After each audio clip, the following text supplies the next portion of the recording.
অকল্যান্ডের মতন একটা ক্লাব, তাদের জন্য আসলে সকালটা মোটেও শুভ নয়।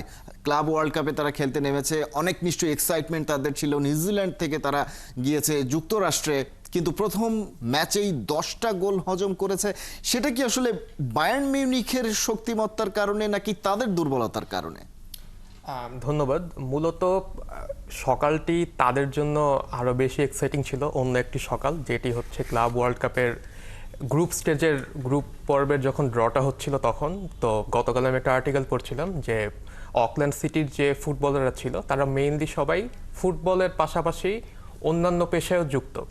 তো ক্লাব ওয়ার্ল্ড কাপের যে ড্রটি চলছিল সেটি ছিল হচ্ছে কোনো এক দিন নিউজিল্যান্ড টাইম সকাল 6টায়।